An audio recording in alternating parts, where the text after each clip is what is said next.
Hey everyone, thank you guys so much for continuing to join us for the first ever community-driven fundraising summit.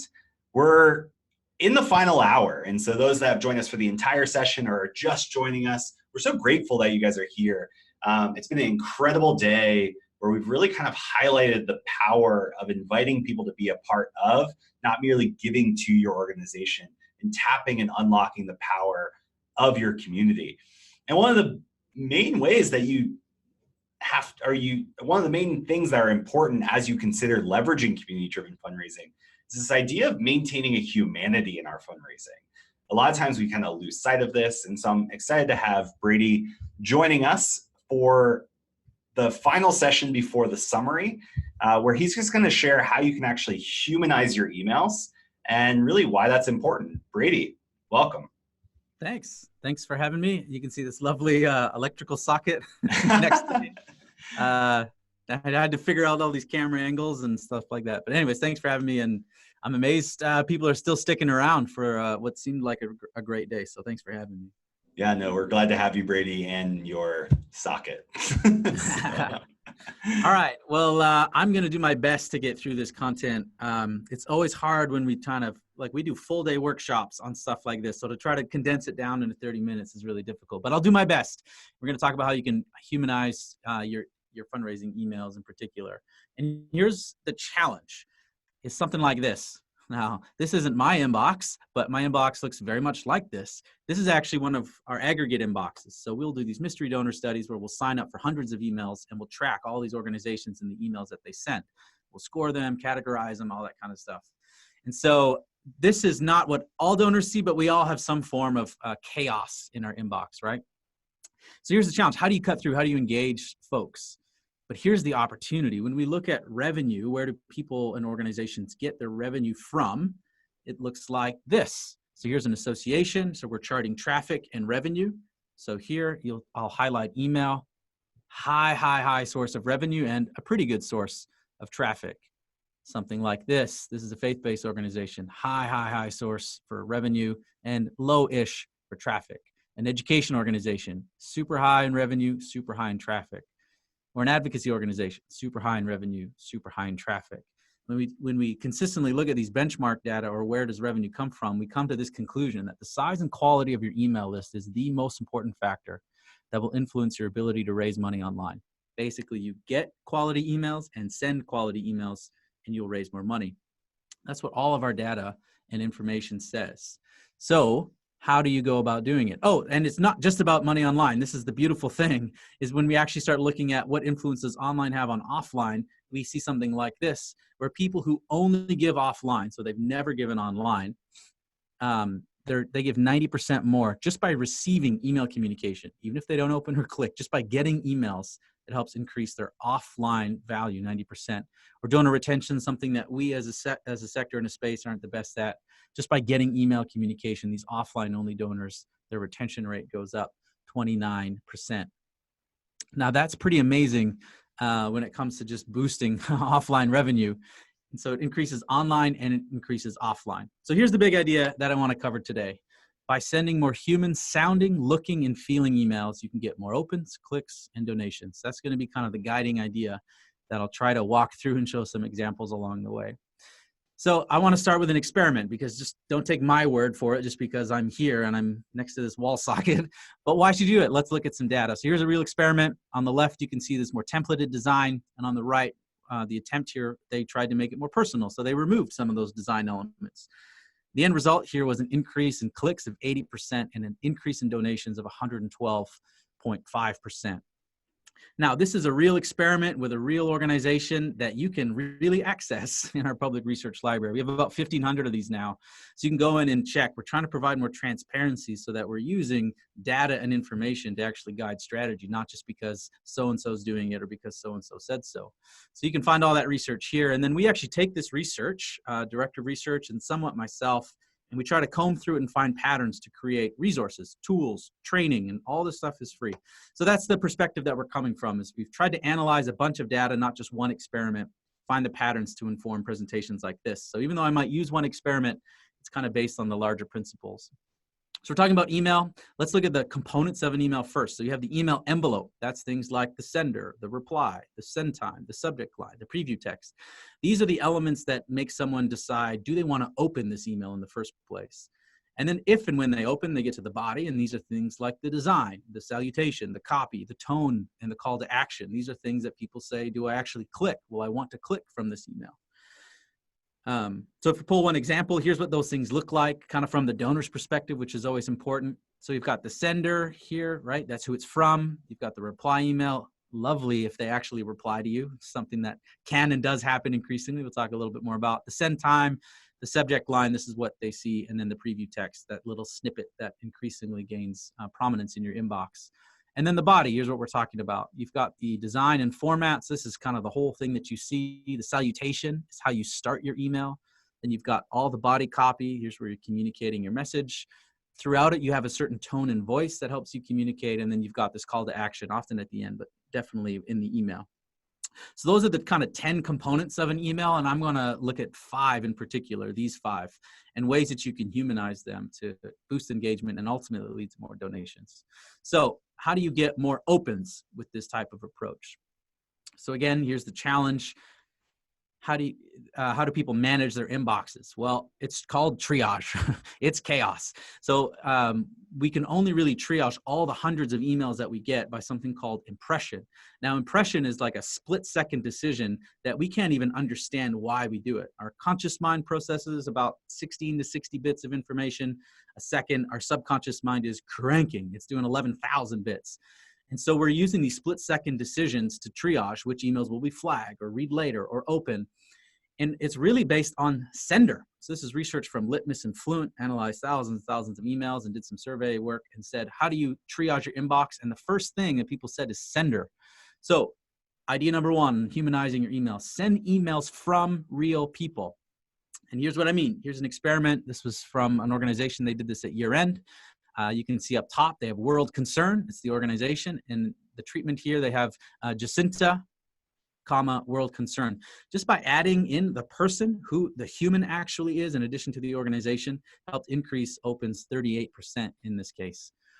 Or what if we just remove the organization altogether and just send it from a person, no organization? In this case, just Kent helped increase email opens 28% in this case. We even run these experiments for us. So up top, Tim Kachuriak, he's my boss, sending this email. And on the bottom, we have our organization name. When we add in our organization, decreases opens, decreases clicks. There's something about organization names that make us feel like we're about to be marketed to as opposed to communicated with. And so just by adding in a human element or even removing the organization altogether, it starts standing out and feeling more like it's from a person. So if you remember this screenshot of chaos, here's the one email in this whole screenshot that's from a person, and it's from a person, comma, organization. Look, org. Everybody is sending emails from an organization. So in addition to it feeling like it's more personal, it also just stands out from all the other emails that are being sent from organizations. The other thing is, who should it be sent from? So once you start going down this avenue of sending emails from a real person, should it be the CEO or should it be this random person who's just a user on the site? This time, the random person who's kind of the peer, they've never received an email from them, helped increase opens 137%. We'll go back to this email because there's a few other things going on in there. But sending emails from real people can help you cut through. And one way to think about it, like who should we send the email? Well, who's the most realistic sender? You're trying to be authentic. Would your CEO really write that letter? Director of development, communications manager, community manager, program manager? Who's the most likely person to send that email? And you should experiment seeing who gets the best engagement and open rate. So that's looking at the sender name. But then the other thing that is that we use to kind of open our emails or triage is subject line. Now you'll see tons of information about subject lines and all kinds of tips and guides. We did our own analysis. And we think there's huge power in using email subject lines that are written to you, but by you. We split the subject lines into 2 camps. You can appeal to the topic or you can appeal to the conversation. So appealing to the topic is something like this. We'll use a voicemail example. Hey, Brady, it's Tim. I have a question about taxes. Can you call me back? Now, if he was trying to appeal to the topic, it would be more like, I have a question concerning your paycheck and health insurance. Can you call me back ASAP so I can get everything to you on time? Now, that's a lot more interesting now in the voicemail or communication. But appealing to the conversation looks something like this. Hey, Brady, this is Tim. I've got an important question I need to ask you. Can you call me back? Nothing about taxes or what he's actually needing to talk to me to, but he's signaling that, hey, this is a conversation worth having. One is about the topic and one is about the conversation. And so when it comes from fundraising, there's huge power in appealing to the topic, but it's really complex and it can be really hard. You really need to know who your donors are. You really need to know what they're interested in. And so more often than not, the better strategy is, how do you just appeal to the conversation?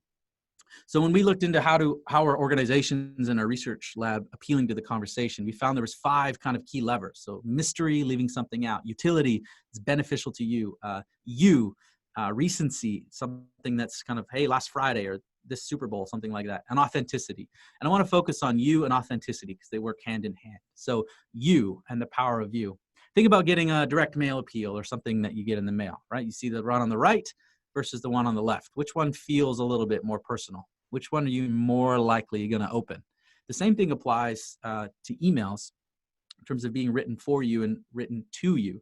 So can you find a way to naturally add in the word you to your subject line? So if you remember this example that we showed you earlier, if you actually look at the subject line, you've got you. It's written to you.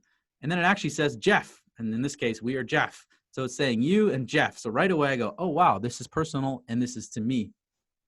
So it's helping me conclude like why I should open this in the first place. So here's a few other experiment examples. You can see here, loser, loser, winner. I want to help you. 25% increase in opens. Order today, an idea for you. 7.9% increase in email opens. Devotionals for Christmas, a Christmas gift for you. 22% increase in email opens. You is a magical word when it comes to fundraising in particular, and it's something that we can use in our subject lines to help increase opens. Something like this: time is running out, or our gift to thank you. 49% increase in email opens. So not only should it kind of reference you, either their name or actually use the word you, but it also needs to feel like it's from you. So for example, our next live broadcast versus following up from last Friday. One feels like I'm being marketed to. The other one feels like someone actually would write me that email. I write that subject line a lot. Following up, right? It's a common subject line that we use. So it's from you and to you. This starts touching on this element of authenticity. Does it really feel authentic? I think increasingly we're very good at smelling out inauthentic content in communication. And so that's one of the ways that we may flag an email to never open again, is if it comes across feeling very inauthentic, even from the subject line. So authenticity is key. So if we go back to this experiment from the sender, and this was a subject line experiment, you've got today versus don't wait another minute. Decrease email opens 28%. Now, it's not that don't wait another minute. They're trying to create urgency, but it can come across feeling a little bit more like the ShamWow guy, as opposed to a conversation that you want to be in. And so sometimes I think our desire to communicate urgency or here's a special offer, we lose the personal side of things, and we can sniff it from kind of a mile away. So are you with us? Only a few hours remain versus it's important we remember. The conversational, more personal, human-sounding approach, or bringing the greatest message in a generation, very much talking at you versus an invitation, increase in email opens. So it's, again, it needs to be written by you, for you. And can you combine these techniques? Well, absolutely. You may have noticed in this winning example that we used earlier, we have both in the original here, you've got moms equals the heart of Caring Bridge, right? It's trying to appeal to the topic. It's got a little emoji in there, but it's kind of talking at us. Versus, again, in this winner, you've got both you, amaze me, Jeff, but it also feels like it's more authentic as someone would write it. There's also a hint of mystery in there, like, why do I amaze you? So you can combine a few different versions or a few different of those levers to create a subject line. We actually have a heuristic or a guide of how to write a high-performing subject line that can kind of walk you through how to do that. So that's kind of subject line, but the reality is these two things work together. It's not just one in isolation. And again, if you look at this example, you'll notice that we not only changed who the sender was and the subject line, but we changed who the sender was, subject line, and even the preview text there. So that in overall, what we're trying to do is who is the most likely sender? How do we make this be more catered towards them and feel more personal? And that's why we ended up getting this big result in terms of the email opens. So you can absolutely use these multiple variables. Now you might be saying, oh, but a test should only test one variable at once. And I'd say, no, you're wrong. There's this thing called variable clusters. It's really important, especially for nonprofits with lower volume or lower traffic or lower email lists, because if you only change one small thing, it's going to be very difficult to A, get a result, and B, validate it as a test. So you can actually change multiple elements of an email or donation page as long as there's a consistency. And so in this case, the consistency is, how does it feel more personal, right? If we only changed the sender and then the rest felt cold, it wouldn't feel human. So in this, we're trying to cluster variables to create change, to get a bigger lift and have a better chance of statistically validating this experiment. Now, that's kind of an advanced concept. We do a lot of testing, and one thing we hear from everyone is, how do I test? What do I test? What do I need? So we actually just built this free course, about 6 sessions, and it'll kind of walk you through creating a hypothesis, running a test. And there's some great 90s movies references along the way for you. So that's getting more opens through sending emails from a person and focusing on you. Now we're going to focus more on the click side and the donation side. So here's that first experiment. You can see we've got the design and the less design. The less design helped increase clicks 80%. So here's the other tip, number 3, design emails like you're sending to friends and family. So we've got control treatment, increase in clicks, less design, increase in clicks, less design, increase in clicks. Even with a video, removing some of the design elements, we get an increase in clicks. Sometimes the design can be a distraction. Sometimes it can very much make us feel like, again, we're being marketed to as opposed to communicated with. Now, the key thing here as well is that not all clicks are created equal. So for example, here's a test with a video on the right and no video on the left.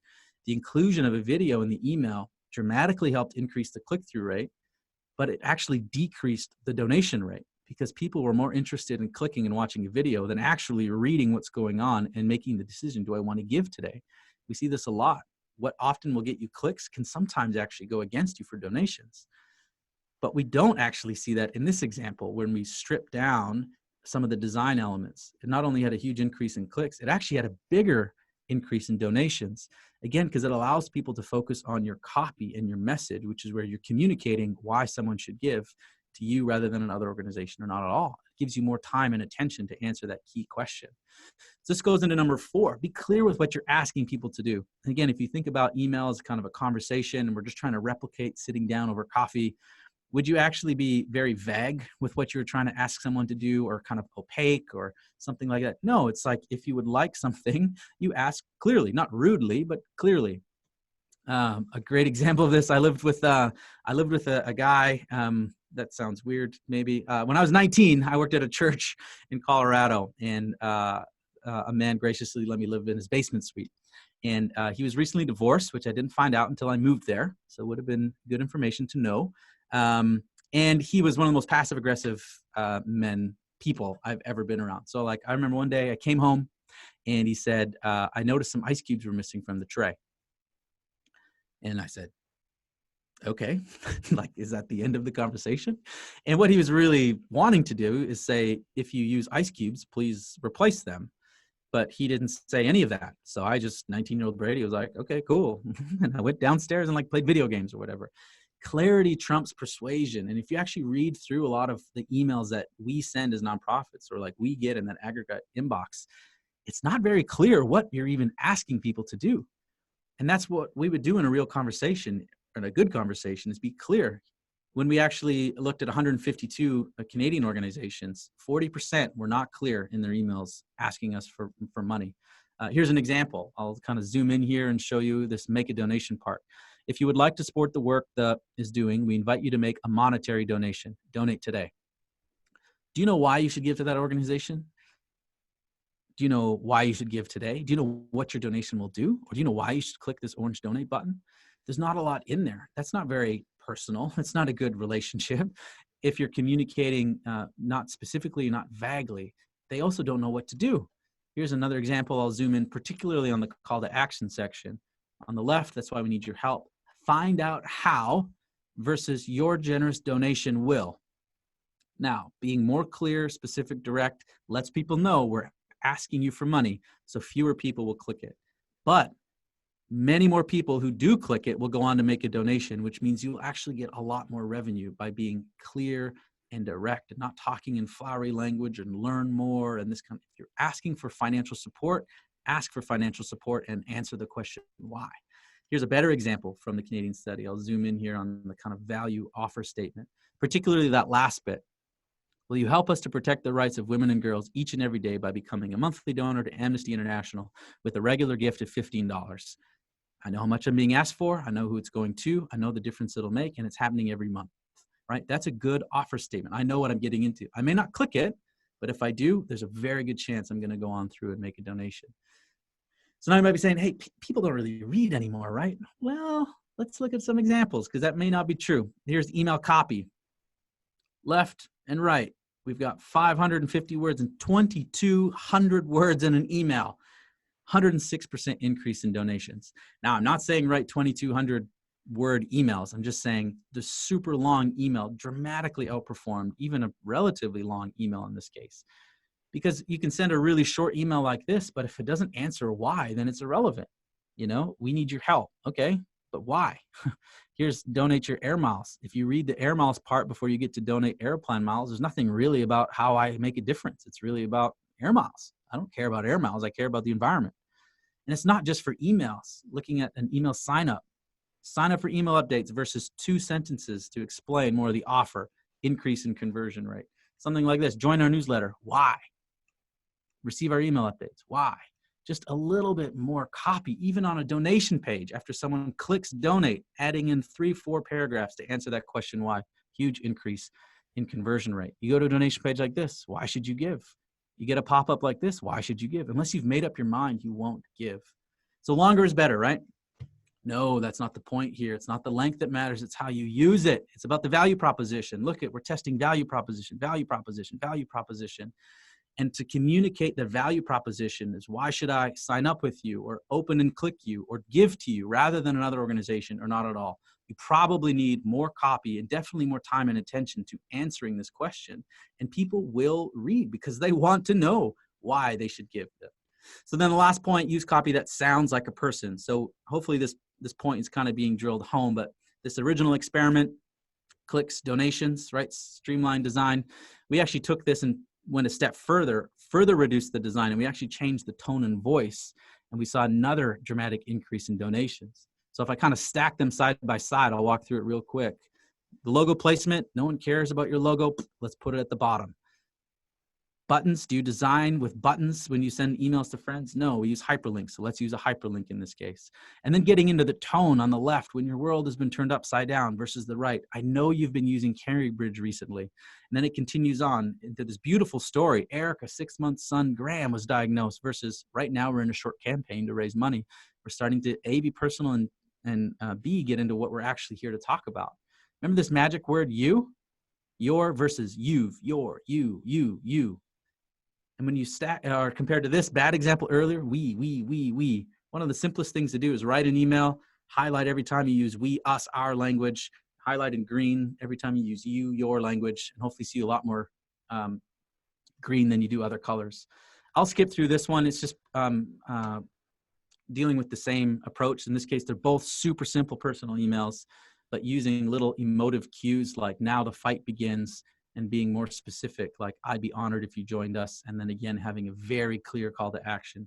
Here's a secure link to make a donation today. People know exactly what they're getting into. It can help lead to a dramatic increase in donations. It's this concept of social presence where we interact with tools and websites and technology as if they're humans without even knowing it. So then when it reacts not like a human, we don't like it and we'll back off. So our technology, our emails, our landing pages need to facilitate these conversations like a human. And that's really the big idea. If you can send more human sounding, looking, and feeling emails, you can get more opens, more clicks, and more donations. This is a poster we have on our wall. It's a mantra around our fundraising that seems to be proven time and time again. Is people give to people, not email machines. We're just trying to replicate that through things like email subject lines. So here's the 5 ways that I mentioned. Send from real people, use subject lines written for you, by you, design emails like you're sending to friends and family, be clear with what you're asking people to do, and use copy that sounds like a person, not a robot or a marketing or a brand guide. If you want to go deeper, we actually have a full course on this. It dives in, I think it's 8 sessions. It's a free course, email optimization. We also have a little ebook there for 7 proven strategies. And I know I went fast, but that's it. Maybe we have time for questions, maybe not. I don't know, Noah. Yeah, no, Brady, thank you so much for running through that. It was fast paced, but I think every little ounce of content that you provided is essential. Email is a huge, I think it's 28% of online revenue last time I looked, as far as like driving donations. So email is an essential tool that we must use to connect with our community of supporters. But we need to do that in a way that honors the humanity of people. People give to people. I love that statement. Something that we've said previously here at CosVox, and why we even created community-driven fundraising as just like a framework to say, how do you address your community or your nonprofit as a people coming together in community to fight for change or fight for a cause or to sustain something or to fill a gap. It's still people coming together. Your organization is just a conduit to do that. And you reinforce that throughout your presentation today. So thanks so much for that. If anyone has questions for Brady, we do have a few more minutes before we're going to enter into kind of the wrap up. Rob Wu is going to be joining us, the CEO of CosVox, to really talk about like what now, like how do we tap community-driven fundraising in 2019? How do we be more human, more personal? How do we understand that attention is the most valuable currency in the connected economy? How do we steward that well? How do we capture that? That's what we're going to be talking about next. So if you have any questions for Brady, feel free to drop those in the questions pane. But Brady, as we're doing that, one question did come in while you were chatting, which I think is an interesting question. And not to call this person out, so I'll leave their name anonymous. But the question was, what about if I'm actually drafting an email to a lot of people, not just one person? Because a lot of your examples were very like personalized in sending this out. And I think I'll just let you respond to that, Brady. Yeah, so those emails that I showed were going out to literally thousands and thousands and thousands of people, sometimes millions of people. The whole idea is that it looks and feels like it's personally written for one, but it's not. It reaches thousands. And any email tool worth any grain of salt today allows you to do that, whether it's MailChimp or HubSpot or something like that. Yeah. And that's really what it is. I'm not sure if that's exactly the question, but that's actually the answer. Those emails are going out in some cases to 1 million plus emails. Yeah, and I think I'll just kind of reemphasize what I was thinking on that, is that I think there's a common mistake. Like you and I are sitting in a room, let's say as a nonprofit, and we're coming together and saying, hey, like we need to send out an email. And we have 20,000 people or 100 people on our email list. And so we are starting from the position that like we are sending this out to a lot of people. Right. But every single person on that list is going to be reading it by themselves. As one person. As one person in the room. Yeah, totally. Ogilvy said this a lot. He's like, all good advertising or all good advertising copy assumes that position first. Mm-hmm. That the person that's going to be reading this billboard or reading this email or an advertisement or a commercial, they're sitting by themselves and consuming it one-to-one. And so as we write that, we need to maintain that posture as well. And I think that's a mistake I've made a ton of times, when I was working at nonprofits, but even here at CosVox, where I'm like, oh, we're sending this out to 35,000 nonprofit leaders, and I don't catch myself. And so what I've started doing now is I just send myself an email first from my phone to kind of try to capture some of this best practices that you're talking about, where we're trying to maintain that humanity of the email and that one-to-one. And then I can scale it up from there and revise it, but it's just kind of getting it out in a way that's simple and inviting a conversation. I love that part. You want to invite a conversation. Yeah. And another good tip is just read it out loud. Because sometimes when you write it, it looks fine. And then you just say it out loud and you'll hear like, I am talking all about me and our organization, or no human would ever talk like this. So, if you have a colleague, you can print it off and read it, or even just saying it out loud by yourself honestly helps. And just taking a half second, you realize like, oh yeah, this doesn't sound very human or personal. Yeah. That's another quick tip I do is I use voice to text and I just talk out the email. I'll go back and fix it, but instead of reading it back to myself, it's just more of I want to get what I need to say out so then it writes it out and I can go back in and clean it up. So starting with voice has actually been really helpful for me, who I don't feel like I'm a writer, but I can communicate. And so how do I maintain that humanity? And that's another tip that I've used. Ooh, I might steal that one. That's a good It's one. really fun. Yeah. Yeah. It just gets me to a starting place, Yeah, definitely. which is a That's great cool. thing. So someone asked, Kimberly said, what about formatting an e-newsletter? Is that a thing of the past? So maybe No, speak into that a little bit. yeah, it's a really good question. So the majority of our research and examples, they're fundraising appeal emails. There were a couple in there that was like a book, a course launch or some other things. And a newsletter is one that we actually don't have a lot of research on, to be honest. I do think that's one of the few emails nonprofits send where you could have it be a little bit more designed. You could probably have some like blog list or, coming up soon. That's one of the few. It's definitely worth testing though, because you could still send an email as director of development and just use bullet points like, hey, hope your week's going well. I just wanted to give you an update on a few things happening in our community that you might be interested in. One, here's what's coming up in your area. Two, like it's a newsletter approach, but in a much more personal way. Like that, those are emails that we write all the time. So I think it'd be worth testing. The newsletter is something that we get a lot of, which can be good or bad. So when we see newsletter and it's designed, we go, oh yeah, that's fine, because I get a lot of those. Whereas when we start getting asked for money and it's heavily designed, it starts feeling a little weird, like you're really selling me as opposed to communicating. So there is a clear line, I think, in fundraising appeals, but I still think it's worth testing with the newsletter. Yeah, no, that's a great point. And I think like even to kind of, this answers a few other questions that have come through, is that's like, oh, does this really work? Or I don't personally like, long hyperlinked sentences or, whatever it is. Can I you think just stop there? what? Because you said the most damaging, probably the most damaging thing in our fundraising, I don't like, right? As marketers, we should not care what we like or what we don't like. This is one of the biggest problems. We go, I like videos. I don't like to read. I don't like hyperlinks. So then we create stuff that we think we like. You don't actually know what you like. Because if you ask donors what they like, they'll tell you the same thing. I don't want to read. I want videos. Don't send me mail. You do those three things, I can almost guarantee you're raising less money. So if we do what we like or what we think donors like, even what they say what we like, you're setting yourself up for failure. And so this is why testing is important, and stepping outside of yourself is hugely important. It's one of the biggest mistakes we make in marketing communications and fundraising is I don't like. I don't care what you like. I care what your donors like. And that's what's most important. And that's really driven by what gets a response or based on whatever the goal is. I think I heard someone say one time that was like, the best thing you can do in marketing sometimes is do the exact opposite thing that you want to do or think you should do. Just as an exercise. Like if you think you shouldn't do this, try something different. Like try to go the complete opposite.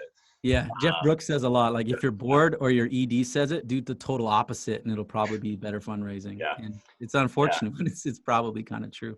And I think I would add that to the list of mistakes we make, and just anything we do as a nonprofit is we get bored with stuff. Yeah, that's a good point. Like we get bored with messages, or we get bored saying the same things over and over again. Yeah. But like your audience might not even have heard it yet. Like we see that all the time here at CosVox. I'm like, I've already said this. Like, I can't believe people get this. Yeah. And it's like, I've been preaching the same thing for like 24 months, and it's like, but it works and new people are experiencing it and all of that. Well, this is where acronyms come in, right? Is like, so I used to work for Opportunity International, which is fairly long. And we got a lot of long nonprofits too. So it's like Opportunity International, Opportunity National, Opportunity National. And finally one day someone was like, let's just call it OI, right? But what are the two things we do? We provide opportunity internationally. These are fundamental things to our brand and what we do. And we started talking about OI all the time. Like that's us solving our own problem because we're bored or whatever. And OI means nothing, to 99% of people in the marketplace. Yeah. So acronyms are a great, terrible example of how we do this. And you're right. It's not a good thing oftentimes. And it's somewhat because of boredom or repetition, but again, step outside. Your donors maybe never heard that, right? Even if you sent that email, strategies to actually resend the email to people that didn't open it the first time, and you can often see a huge increase because we think, oh, we sent the email, everyone read it. No. A fraction actually opened it. A fraction actually read it. You can resend more often than you think you can. Absolutely. Well, Brady, always appreciate your insights and kind of your push to test the limits, literally, of how you can really increase your results. And so grateful for your insights and Next After's research and what you provide to the nonprofit community as far as just like a large, chunk of experiments and research that everybody can learn from. So thanks so much for participating, and I'm sure we'll connect soon. Sounds good. Thanks for having me. Thanks, everyone. Okay, see you, Brady.